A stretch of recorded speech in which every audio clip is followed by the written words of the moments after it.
8 जून रोजी बीडच्या नारायणगड येथे होणाऱ्या सभेच्या अनुषंगाने मी 4 जूनची उपोषणाची तारीख जाहीर केली होती, परंतु सभा पुढे ढकलल्याने मी त्याच्या आधीच उपोषण सुरू करणार असल्याची माहिती मनोज जरांगे पाटील यांनी दिली आहे। बीडच्या केज तालुक्यातील नांदुरघाट येथे झालेल्या दगडफेकीत जखमी झालेल्या मराठा समाज बांधवांची भेट घेण्यासाठी आज ते बीड जिल्हा रुग्णालयात आले होते।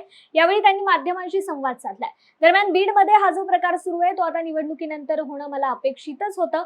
मराठा मतांची यांना गरज आहे, परंतु मराठा समाज बांधवांची नाही असंही ते म्हणाले। तर मलाही आता धमक्या येत आहेत, तुझ्याकडे बघून घेऊ, तुला जीवे मारू असं म्हटलं जातंय। मला बीडमध्ये पाय ठेवू दिलं जाणार नाही असं देखील म्हटलं जातंय, परंतु मुंडे बहीण भावाने एक लक्षात घ्यावं, मला बीडमध्ये जरी येऊ दिलं नाही तर त्यांनाही महाराष्ट्रात फिरायचं आहे। माझा लढा माझ्या समाज बांधवांसाठी आहे, त्यांच्यासाठी माझी बलिदानाची देखील तयारी असल्याचं मनोज जरांगे पाटील यांनी म्हटलंय। गोविंद सर थोडं पाठीमाग सर सिव्हिलमध्ये भेट दिली, काय चर्चा झाली, आपण ज्यांच्याशी चर्चा केली त्याच्यासोबत कुठली चर्चा झाली आणि काय माहिती घेतली? ते घाटनांदूरचे नांदूरघाटचे बांधव ॲडमिट होते। त्यांना खूप मार आहे, त्याला तलवारीचा मार आहे। आई बहिणीवरती सुद्धा तिथं खूप अत्याचार झाला। कारण मराठ्यांचे मतं लागते, मराठ्यांचे नेते प्रचाराला लागते, मराठीच्या मतावर मोठंही व्हावं वाटतं। पण गोरगरिबावर अन्याय हे प्रत्येक वर्षी असंच आहे, हे 2-4 पिढ्यापासून असंच आहे। स्वतःचं संकट गेलं की वरती मुलगा काढायचं, जवळ संकट नाही, संकट अंगावरती, त्या टायमाला चपला सकट पाया पडायचे। हे खूप दिवसापासून सगळाच समाज बघतो, नुसतं मराठाच नाही, हे सगळ्यांवरतीच असतं पहिल्यापासूनच। मी तरी सांगत होतो की हे होणार आहे, हे होणार आहे, बघतोय सगळा महाराष्ट्र बघतोय।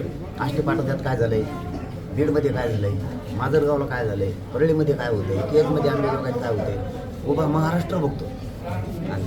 हो द्या त्याला नावीला, त्यांना जीवच घ्यायचा मराठ्यांचा, मोठं व्हायचं मराठ्यांच्या जीवावर, पण मराठ्यांचे जीव घ्यायचे, मराठी जीव द्यायला तयार आहेत, घ्या जीव।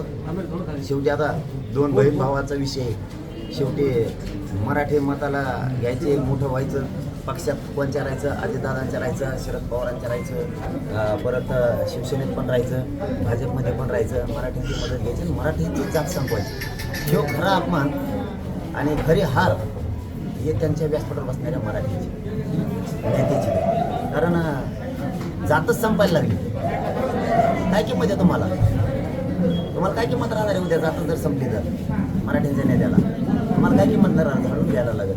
बघू महाराष्ट्र बघतोय उभा, हो द्या आता 100 चुका, शेवटी नावीलाच होईल, अशांतताच करायची त्यांना, त्याला काय नावीलाच आहे। मला सुद्धा धमक्या, बघून घेऊ, त्यासाठी ती मारून टाकू, हो काय तुमच्याकडे करून तर बघा, समोरून या, आता नावीलाच आहे तुम्हाला। जर आता